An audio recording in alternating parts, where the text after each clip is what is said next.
some others will join us, but I'm really glad, Lenora and Lori, you're here with us this afternoon. We are recording these, what do we call them, video casts? Is that what it's actually called? Or webinars? Yeah. So that I know how busy everybody is, but we thought this way people can watch them when it's most convenient for them. So we are recording them.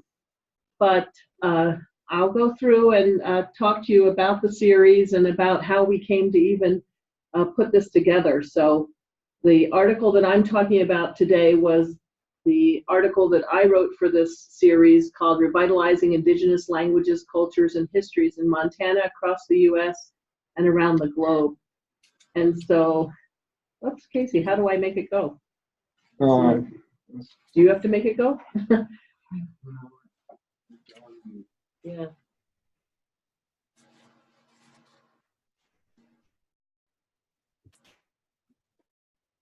It's not letting me move to the next slide, so Casey's here to figure out what we're doing. Will it go now? Nope. Okay. So this is just a little bit about me. We're sitting here in the beautiful Center for Bilingual Multicultural Education in Bozeman, Montana, and I'm the executive director of the center. And we work on a lot of different initiatives. We have a lot of grant work, and it was really important for me that we support the American Indian students here on campus. And so we have a lot of opportunities for the students as well as for different researchers affiliated with the center. And so I'm the facilitator for Indian Education for All here on campus. And I also am the faculty advisor for the Society of Indigenous Educators. And I'm really happy to do that. We've reinvigorated the center. It was booming for 20 years, and then it was kind of dormant for a decade. So we're very happy to have that in existence today. So if you can check out our website, you can see some of the different grant projects that we're currently working on. So here's our website. Casey has been helping us set it up. The beautiful logo design was something that Jennifer Woodcock worked on for us. We really wanted to have representation for the different languages here in Montana. A lot of what we do is support language revitalization efforts and then other efforts connected to language. We've got a grant going now for working with English language learners that are American Indians. The Spencer Foundation grant project was one of those things that came about. I had had different grants that allowed me to bring together individuals that were Class 7 teachers, and we'll talk about what that means, or language advocates, and support their professional development. And we had applied for a third Title II Improving Teacher Quality grant, and they changed the requirements and really wanted to support STEM projects. And we thought, oh my goodness, we found out we weren't going to have funding. And so this was over a Christmas break, and the only grant I could find that I could have possibly apply for was a Spencer Foundation grant. And I was told by the Office of Sponsored Programs that they're so highly competitive, that they are prestigious, and that we would never get one. And so I thought, well, I better work really hard on it. So we were really excited that we did get this Spencer Foundation grant. But again, as a foundation, they had some requirements that we had to adhere to. And so they really wanted us to put together an innovative kind of conference. And so I really thought about what that could be. And so for the Spencer Foundation grant project, we actually decided to bring together experts and scholars that worked in immersion programs to help us either improve or expand or create the immersion programs here that we could support in Montana. And so it started with the initial Spencer Foundation grant, and then we brought together individuals that were Class 7 and other language instructors for a conference. We invited these experts and scholars to share their wisdom, and then we decided it would be wonderful if we could share what came out of that conference, and that's how this special issue journal came about. But I really wanted to point out that this was a wonderful collaborative effort. The MSU Center for Bilingual Multicultural Education has an advisory board, and those members were very active in helping us plan and put together the conference. Definitely the educators at the Montana tribal colleges, Mike Jetty, who I've done so many projects with in the last 20 years, and he's been just an incredible help. He's the Indian Education Specialist at the Office of Public Instruction, and others in the Indian Ed Division up there. And so many individuals helped put this together. Here's our actual program from that conference.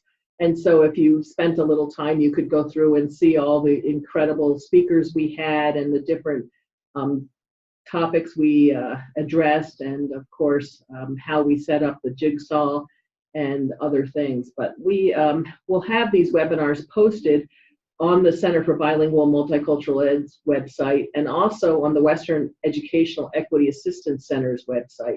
So first I had to get funding so that we could actually create this special issue. And I was able to negotiate with Cogent Education.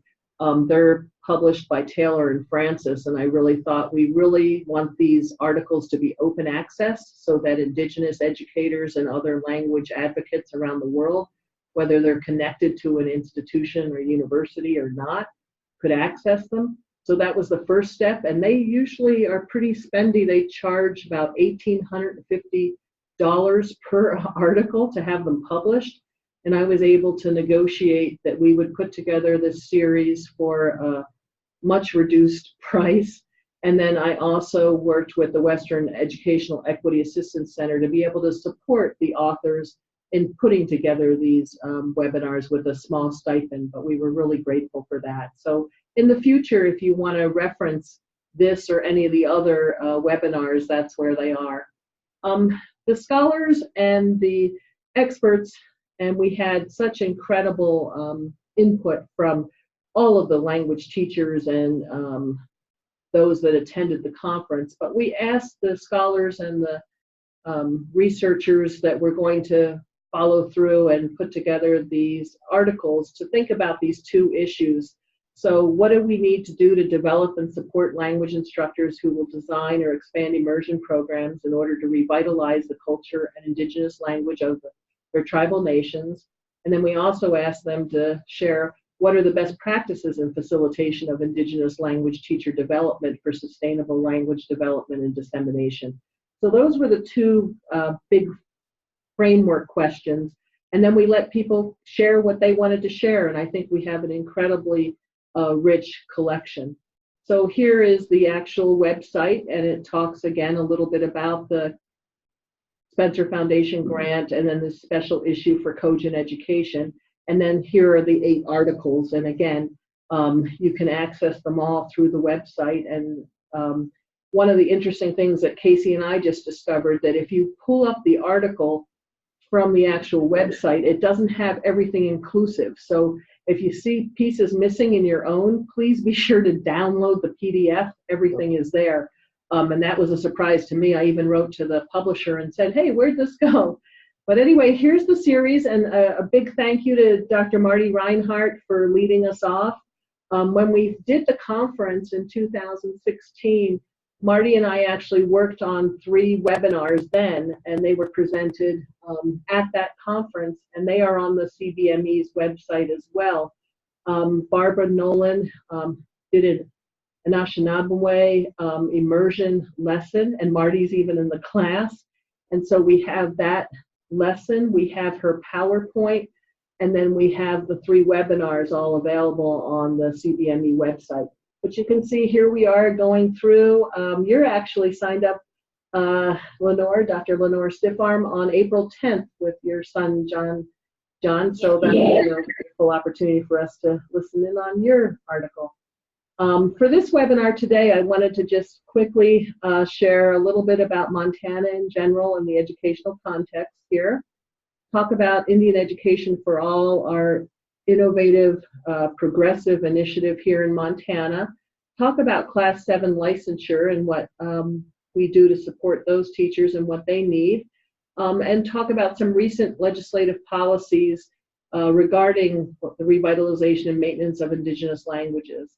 Also wanted to share a little bit about some of the immersion language programs we do have here in Montana, and talk about some of the professional development opportunities 4 language instructors that we are providing here in Montana. So Montana, since we have people signed in today that really know about our context, this will be maybe funny to you, but I know it's something that I always have to talk a little bit about. I recently did a presentation in Montreal, and people put down that I was from Canada. So it's like even people here in North America aren't really sure, you know, who belongs to Montana or where Montana is. But anyway, as the 41st state, we are the 4th largest state, larger than Japan. You know, it takes a day to go across Montana. And I know I'm always surprised at so many friends from the East Coast that'll share with me, well, you know, I'm from Storrs, Connecticut. I live in the country. But we are a frontier state, and what that really comes down to is that we have very few people, 6.8 people per square mile. We actually have more cattle than people in Montana. We passed the million mark for our population total only in 2012. And I think it's important to know that we do have 6.6% of our population is American Indian. Of course, we have a lot of individuals from other tribes as well, but the 12 main tribal nations in Montana that are listed here are really the bulk of our indigenous population here. The graphic here from the Montana American Indian Student Achievement Data Report, our Office of Public Instruction, which is the equivalent of our State Department of Education, compiles these reports yearly, and they provide a lot of wonderful information. So I've given you that resource if you'd like to see stats on American Indian students and their challenges and successes. Of course, the 12 federally recognized tribes in Montana are located on 7 reservations. And then what's really interesting and important to note is that 14% of our K-12 student population is American Indian. And so that's more than double the actual 6.6% we have of American Indians in our population. So that's high. And then it's really interesting to see that almost half of our American Indian students attend a school that's either located on a reservation or on a border town, and the other half attend a school located outside a reservation boundary. So here's the map of Montana, and you can see the 7 reservations. And then we also have the Little Shell Chippewa outside of Great Falls, about 4,500 located there. And although it's not a reservation, they are recognized by the state of Montana, but the tribe is on a list with 200 other tribal nations trying to get national or federal recognition. And so then here we have the tribal flags for the 7 reservations, and then in the bottom right-hand corner also for the Little Shell Chippewa. So we are a very unique state in many ways. We have 8 tribal, 8 land grant institutions with 7 tribal colleges, and of course Montana State University, which is more than anybody else across the United States as well. 92% of all American Indian students and Alaska Native students in the U.S. attend regularly traditional state-funded public schools, and that's the case in Montana too.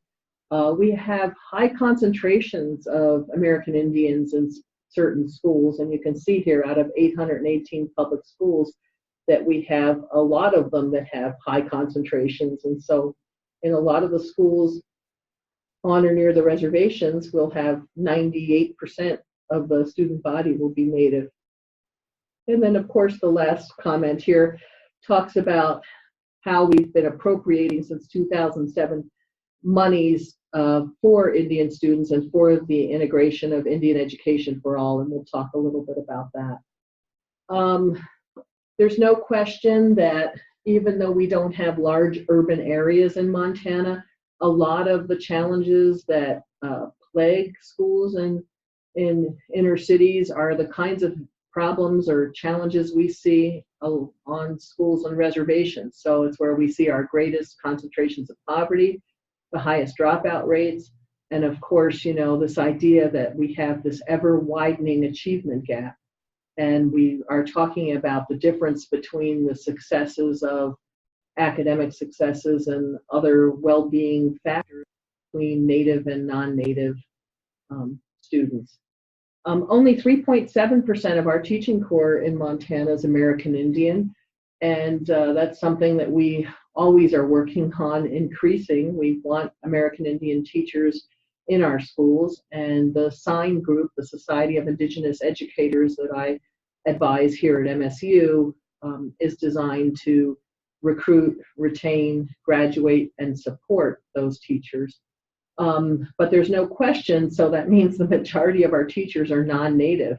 And so in these schools with high concentrations of Indian students, they might not even have an Indian teacher.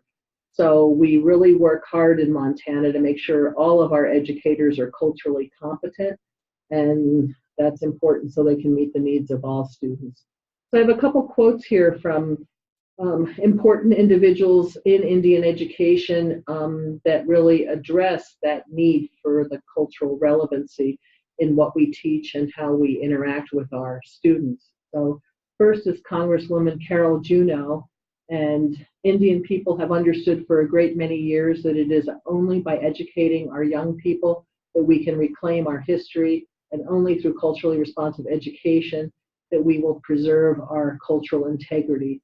And so, you know, that rings so true that we really need to prepare our youth for this incredible task.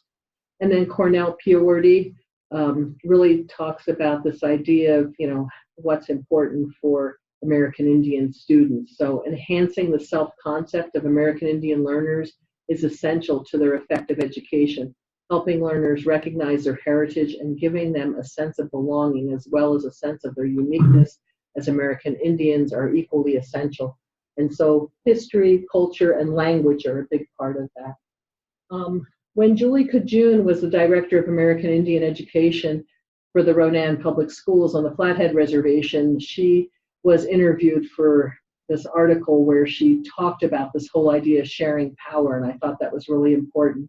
She's back now as the director of education for the Confederated Tribes on the Flathead Reservation. And so this idea that individual teachers can do phenomenal things, but nothing in education is going to change systematically until power is shared. And so we've worked really hard in Montana to make sure we have Native and non-Native educators, scholars, researchers, parents, community members together at the table so that we are doing the work that we do here collaboratively. Dr. Boyer actually was the first editor of the Tribal College Journal, and this quote, "Montana has crafted a unique approach to school reform by recognizing tribal sovereignty, partnering with tribes, honoring self-determination, and promoting economic development," really talks about what the mission behind Indian Education for All was all about. And so I'm sure you know about our history, but the Montana's Constitutional Convention in 1972 really was an incredibly impressive moment in a series of efforts to promote Indian education. And so it was back in 1972 when the state adopted this amendment to the Constitution.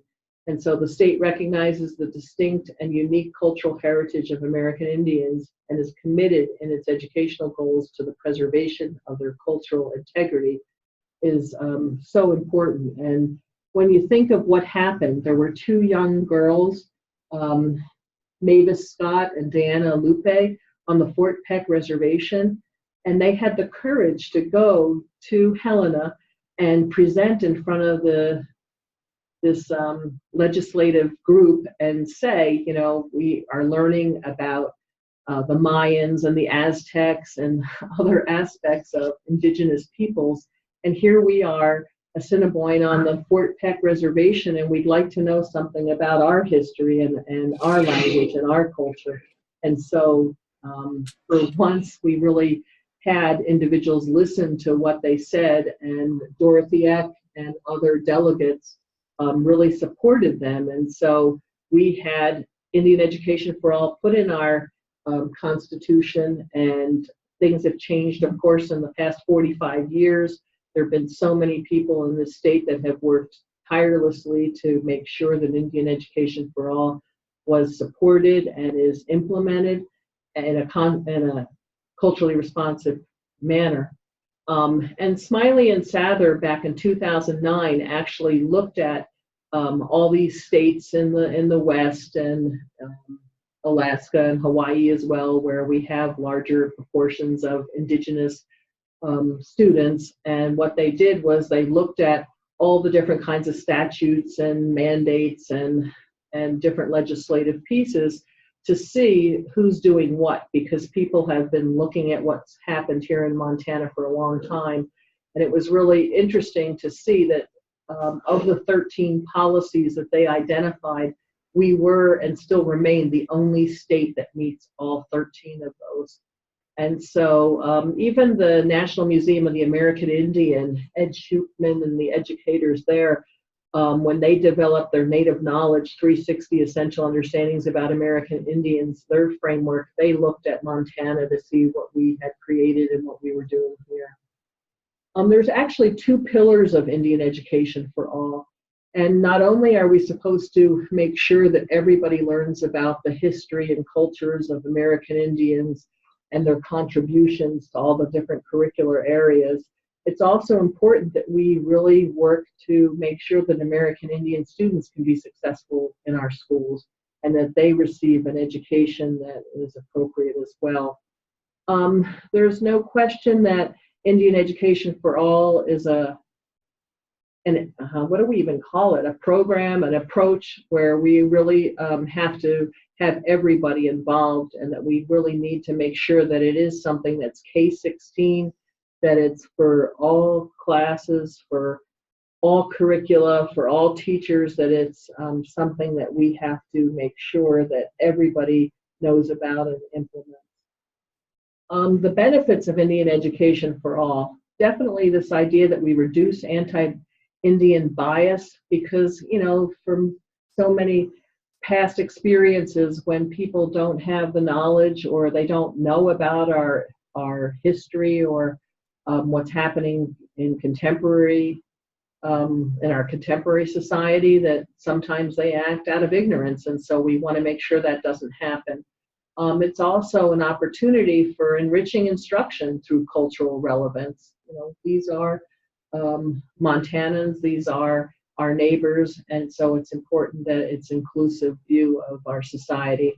And this idea that we instill pride in cultural identity of American Indians so that those students can be successful as well, and so that they're proud of their culture, their language, and their history. We do have linguistic diversity in Montana. We boast the highest percentages of 5 indigenous languages: Blackfeet, Cheyenne, Cree, Crow, and Salish. But even with our higher percentages of individuals in Montana, we still have 11 indigenous languages, all of which are critically endangered. And so we'll talk a little bit about what that means. Clarina Brockie, when she was at one of the legislative meetings, had this to say: even though these indigenous languages were suppressed, they were not completely annihilated. There's an active resurgence of indigenous languages, and Montana does support considerable linguistic diversity.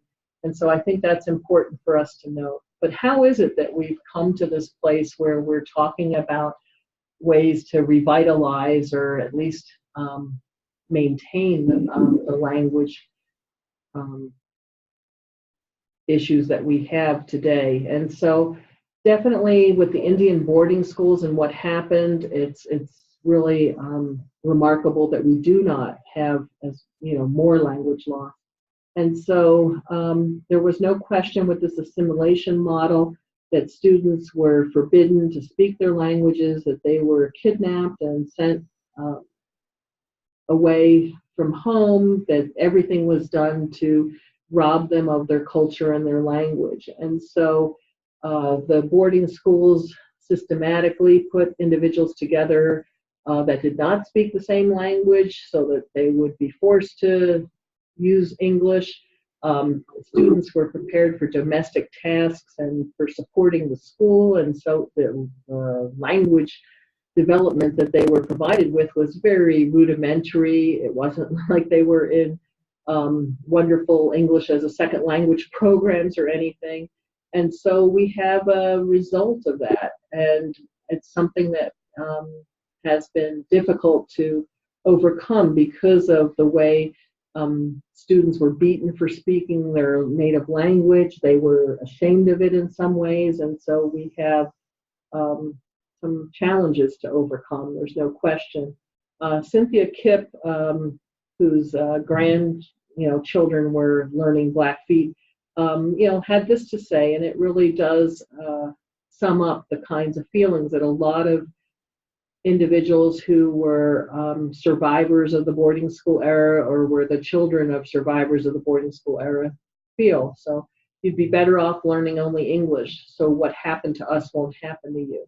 And so, to go from not being allowed to speak a language to now being told you should, be speaking your language makes it challenging.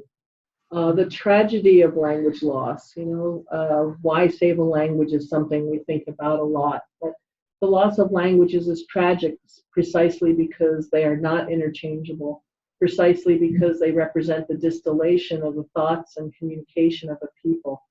This idea that language is so integrated with culture, and it's so important because it shapes your worldview and everything else.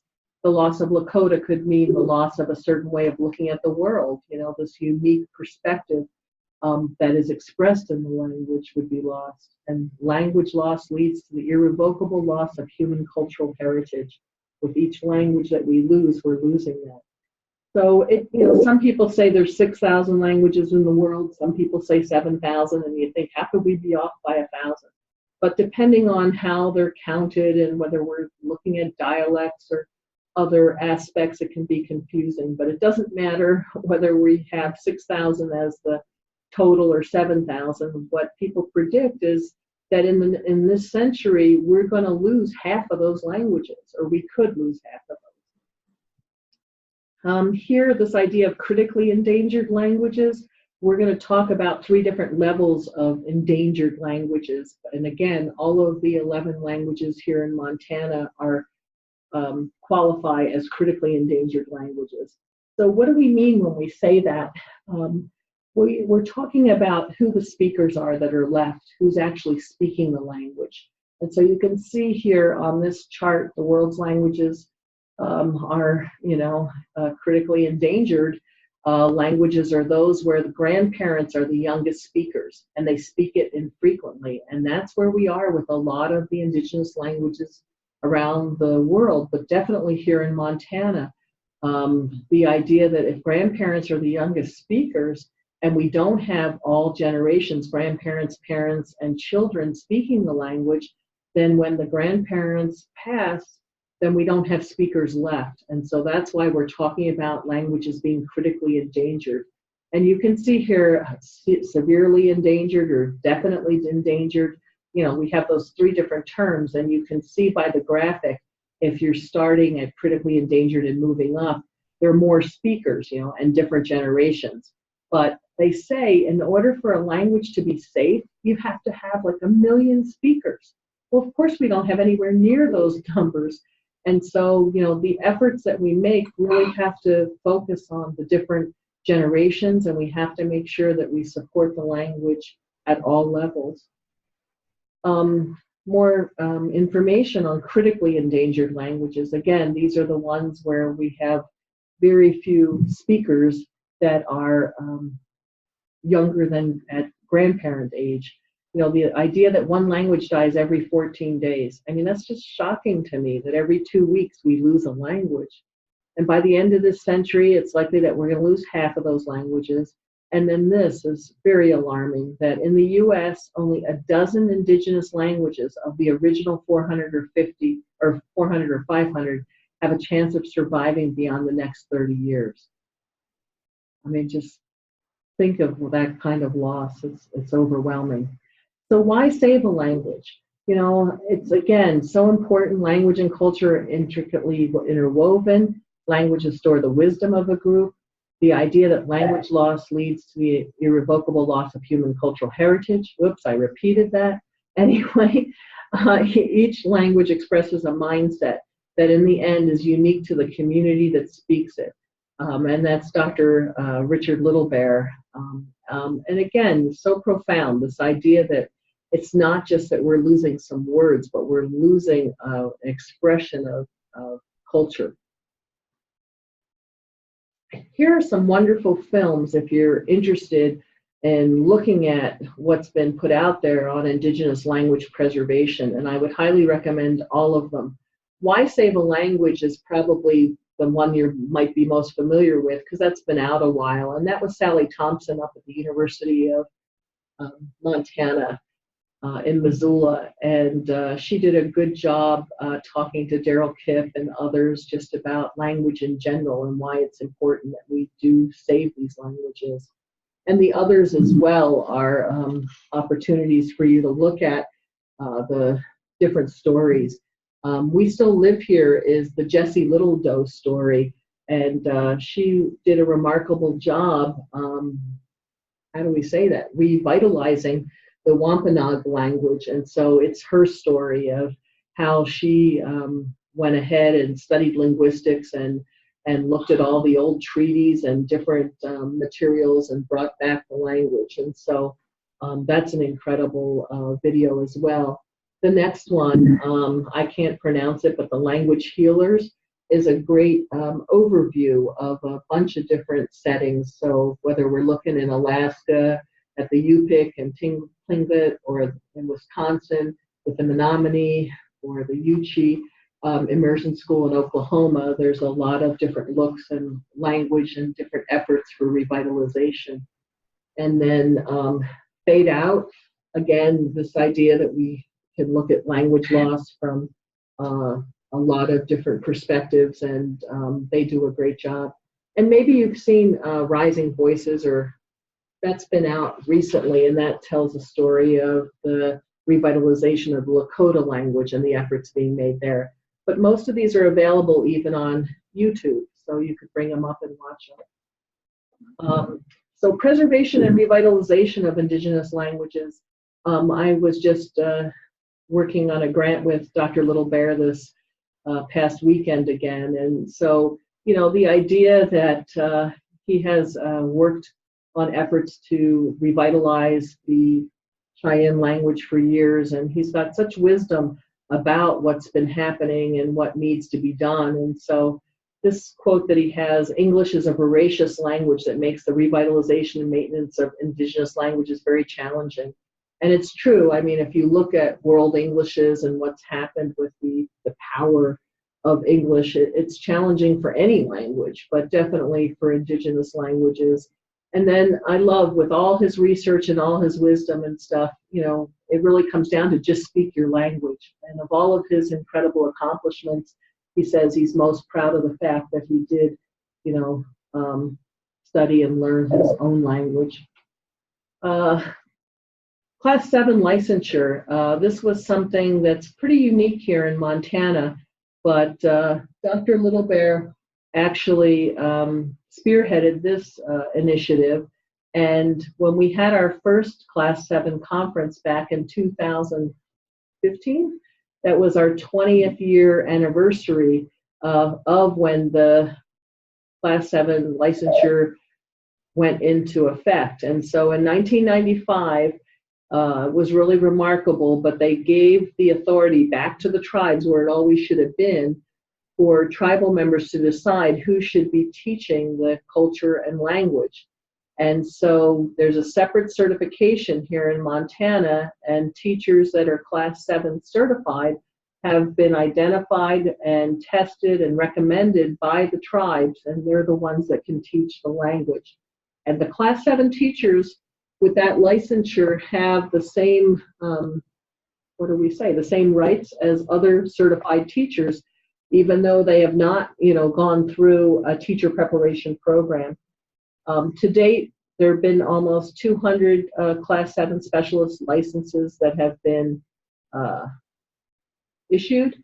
We currently have 93 individuals that hold current licenses, because even if you have a license, just like other teachers, you do have to earn CEUs or renewal credits and make sure that you keep your license active.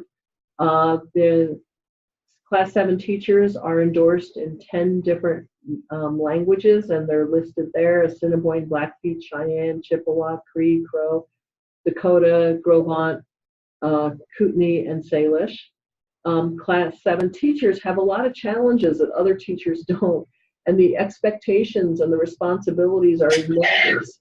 They're expected to create their own curriculum and resources and materials, and they need to teach on their own with little guidance and little financial support as well. A lot of them have not had any pedagogical training or classroom management experience before they take a teaching position, and they're often kind of invisible in their school districts. I mean, they really are kind of isolated, and very often they'll teach K-12, so the demands are just incredible. Most instructors have had little professional development opportunities as well, and that's one of the things we've tried to do through the center and working with the tribal colleges and immersion schools across Montana.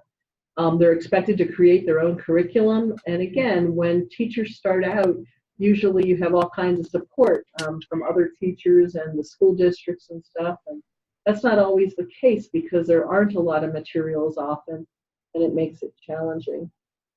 Bert Medicine Bull is a Cheyenne language instructor at Chief Dull-Knife College, and he had some advice because I interviewed him, and actually he wrote up some things and thought he might at one time like to do an article, and we decided that his quotes were so important, we just integrated them in this piece so that he could share his advice with other language teachers.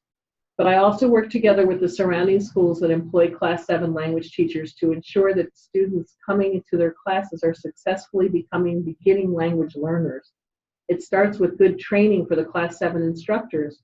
They need to have self-discipline to be able to hold a teaching job. Punctuality is a must, as well as being there every day for the students. Another skill set they need is lesson planning, as well as classroom management. These last two are very important to ensure that there's a welcoming and productive learning environment.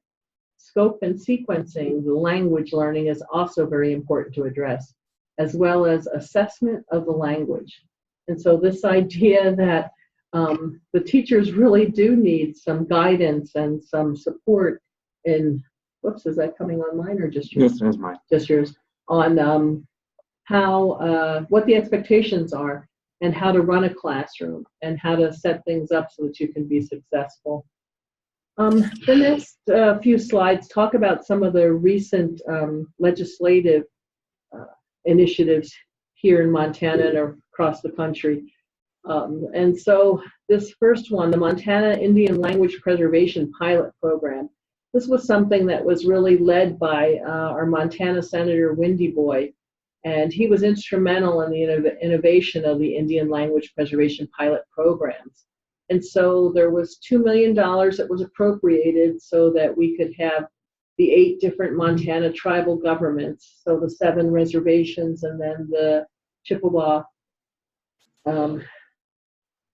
actually come up with different opportunities that they thought would be best to support language.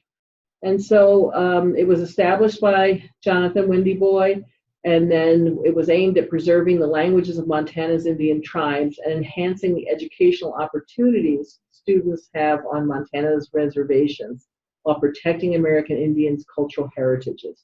So that was the aim of the legislation. And once it was supported, Governor Steve Bullock asked the legislators to appropriate the $2 million to fund the program. So, of course, that meant $250,000 for each of the 8 groups. And they actually came up with 8 very diverse pilot projects, and they were actually shared up in Helena at the Capitol and the Rotunda. And it was wonderful to see what the language instructors and community members for each of the tribal nations created. And so this idea that, again, it should be individuals from the unique tribal nations deciding the best way to support the maintenance and revitalization of their languages was really important. Again, the kinds of things that came up or the kinds of projects that were included, some people compiled dictionaries, some were preparing language camps, some wanted to record history and language, so the idea that storytelling and having individuals just record the language when you have so few speakers left, actually just having people pronounce vocabulary and having that documented as well was important.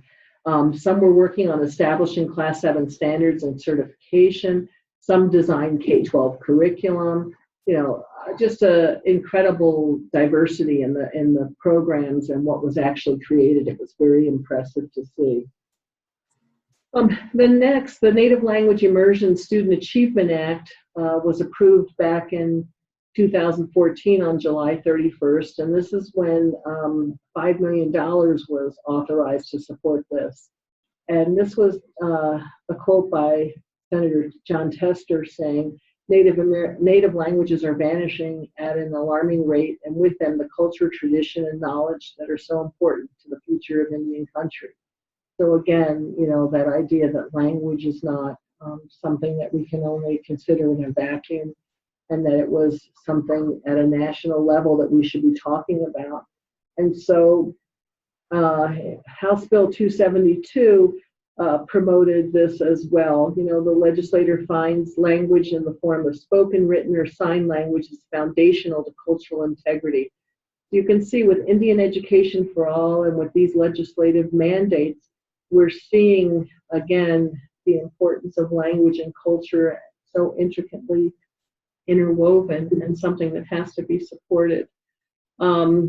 This idea that under House Bill 272, there are 88 eligible school districts, of which 22% have 10% or greater American Indian populations.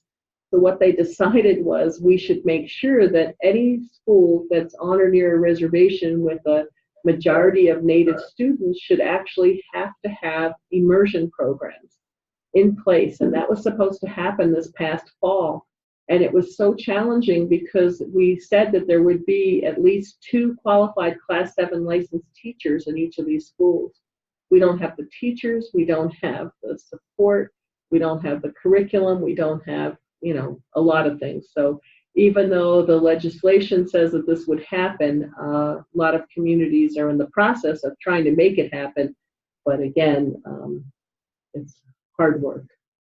Here's an example. We could have looked at several other languages, but I thought this would be an interesting way for us to see how fast the loss is happening. When I first came to Montana 25 years ago, the Apsalaga, the Crow language, was used even at board meetings at Little Bighorn College. And they were so proud of that they were still the only tribal college that was conducting all of their business in their language, in Crow. And things have changed, and that's not the reality anymore. And so I have here some of the different studies and surveys that have been done so that you can see how quickly the loss has taken place. So going from almost everybody, definitely everybody on the board at the tribal college speaking the language to what the reality is today is kind of alarming. And so Crow is a Siouan language. And, this idea that out of the 11,000 Crow tribe members, almost 8,000 living on the reservation, that half of them, back in 2008, 3,000 to 4,000, would be first language speakers, and most of whom are over 30 years old. So they were in the parent, maybe, group as opposed to grandparent group. So we still had a language that was pretty pretty active. Although 25 years ago, 85% of the tribe spoke Crow as their first language, so we're seeing a loss. But look at this, in 2014, they did another survey on fluency rate, and they said it dropped to 28%. So again, that's going in 25 years, going from 85% to maybe half to now 28%. It's dropping dramatically. And so here's my dear friend Lark Rilbird and her daughter Jordan, and this is a great example. Of course, Lark was a Crow speaker. That's her first language. She was a Crow instructor. She definitely speaks Crow on a daily basis. Her daughter understands and has receptive skills, but she's not a speaker. And so here we're losing, the language. And so this idea that, again, that if we're looking at who's going to be speaking the language in 20 years, they're saying only about 3% of youngsters are Crow speakers today. And it's feared that within 20 years, no Crow children will speak the language. Well, of course, we hope that's not the case. And Janine Pease and so many others are working hard to turn that around. Indigenous language immersion schools. There are several programs within the public schools, and there are other immersion schools that have come up. But the three that are probably the most well-known here in Montana, in Kusum Salish Language School on the Flathead Reservation, the White Clay or Anina Immersion School on Fort Belknap Reservation, and the Cutswood School on the Blackfeet Reservation are probably the three that are most well known. In Kusum has had two instructors there for years that are elders that are in their mid-70s, late 80s, and they now have a new cadre of teachers that are hoping to take over. There's no question the Anina Immersion School program that Lenore, you can tell us a lot about, I'm sure is so well integrated with the tribal college, and that makes it unique here in Montana and across the country. And then, of course, Cutswood School, which was started by Daryl Kipp, has been in place for many years, and Diana Bird there, I think, has taught there for over 50 years, so incredible. Professional development opportunities, there's no question that even if we have the legislation that says we're supposed to have Class 7 teachers at all these schools and run immersion programs, we really need to help the communities build the language infrastructure. How are they going to, again, recruit and certify and place and support these teachers? And what kinds of materials need to be developed? We really need to help and support those efforts. Tribal elders and fluent speakers and language activists, everybody needs to work together to have this happen. And of course, the Center for Bilingual Multicultural Ed, the tribal colleges, and so many others can help as well. Is Lenore talking to us or somebody? Is anybody there? Yes? Are we okay? We're okay. Okay. So we've had a couple of grants. The Title II Improving Teacher Quality grant was one of the ones where we got to bring together different Indigenous language instructors and culture teachers, and that was one of the Improving Teacher Quality grants that we had. The Spencer Foundation grant, we talked some about this at the beginning, the idea that we would bring different teachers that represented the different languages and the different reservations together, and that we had the 3 immersion language webinars that Marty Reinhardt and I worked on available to people.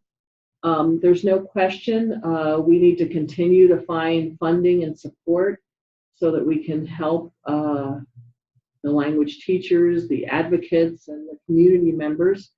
We need to make sure that we build language infrastructure. It's not going to happen unless there is support, and that we really have to find opportunities for professional development. We'd like to be able to maybe take the show on the road and do workshops and lesson planning, curriculum development, assessment, and then also classroom management. So those are some of the efforts. I appreciate you being here today, and the references are the next set of slides, or the references from the article. And so, of course, all of them are listed here and in the article as well. So if there are things that you'd like to look at in more depth, that's just a quick overview of the kinds of issues wanted to address in this article. And I hope you will be able to join us for the other webinars in the series. So if you have any questions, I'm happy to answer them. Otherwise, thank you for being here. So Lori raised her hand.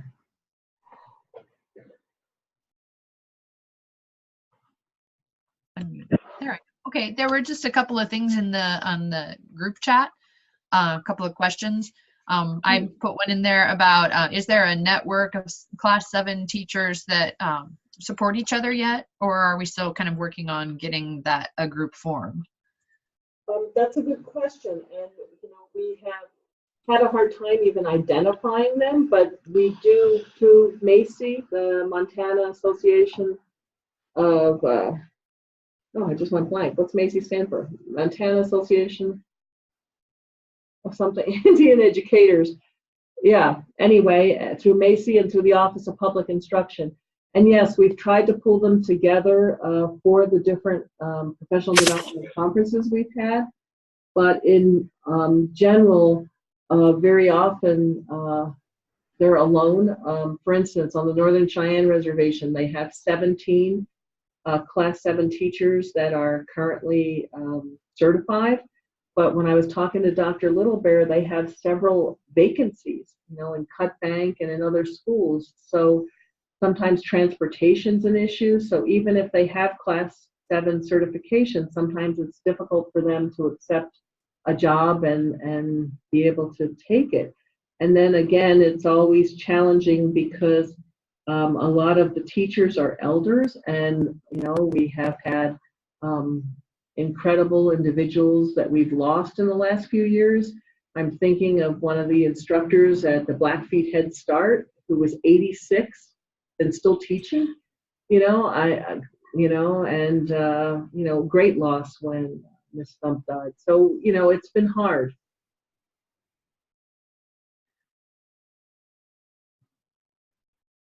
I think there was also another question after that from Lenore.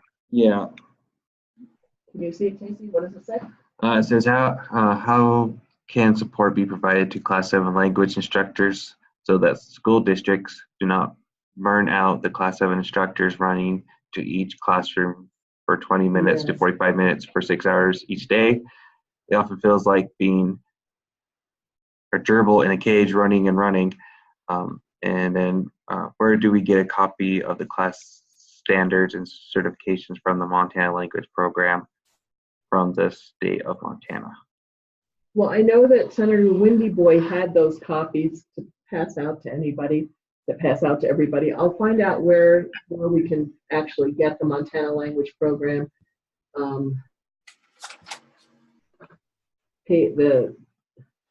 What was created.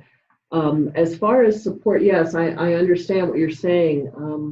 Michelle Moccasin was teaching at Lodgegrass School. I went to visit her a little bit ago, and she was teaching all 12 grades. And it was just insane, running from kindergarten to the high school and back and forth. And I know that just seems silly. And then when you hear that some people have language for 20 minutes a week, that's not acceptable. And that's not what an immersion program should be. In the legislation, they actually said that they should actually be 50% of their time learning in the language. Well, 20 minutes a week is not enough then. And so what they did out at Lodgegrass is they actually kept Michelle as the secondary teacher, but they hired Lark Rilbert to teach some of the elementary classes.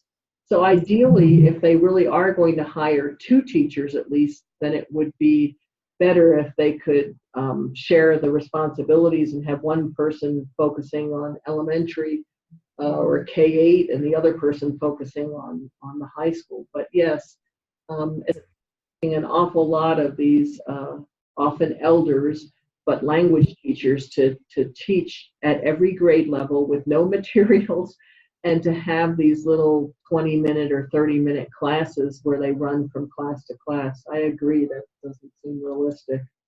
Mm-hmm. Hmm.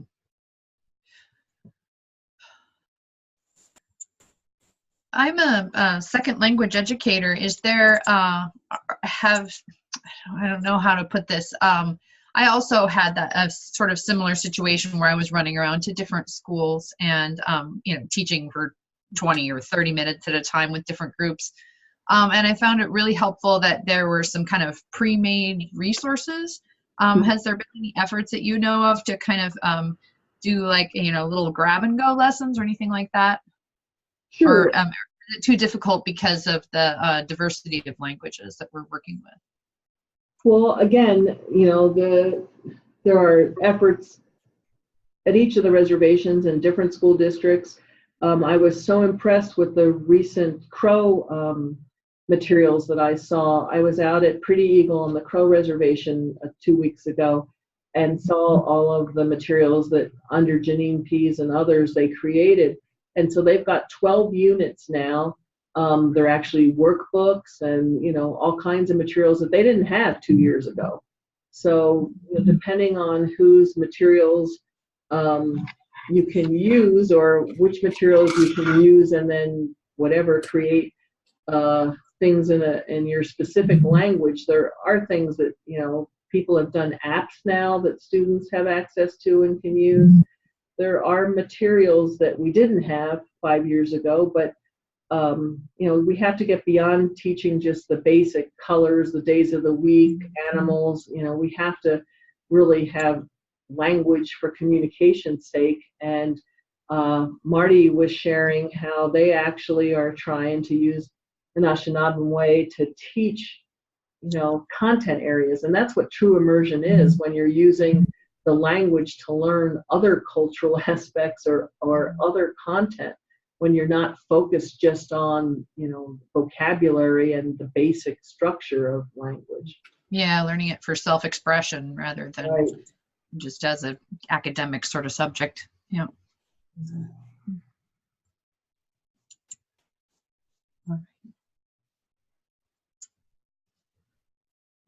Well, thank you so much. And it was nice talking to you, Lori and Lenore, and hopefully we'll have some others check this out in the future. And we look forward to seeing you guys next week. Yes. Well, thank you so much for presenting for us. And thank you, Jioanna. This was just very, very enlightening for me. I just loved it. I wish there should be standing room only for the webinars. Yeah. Thank you so much, Lenore. Okay. Well, thank you, Lori. Thank you, Lenore. Bye. Thanks.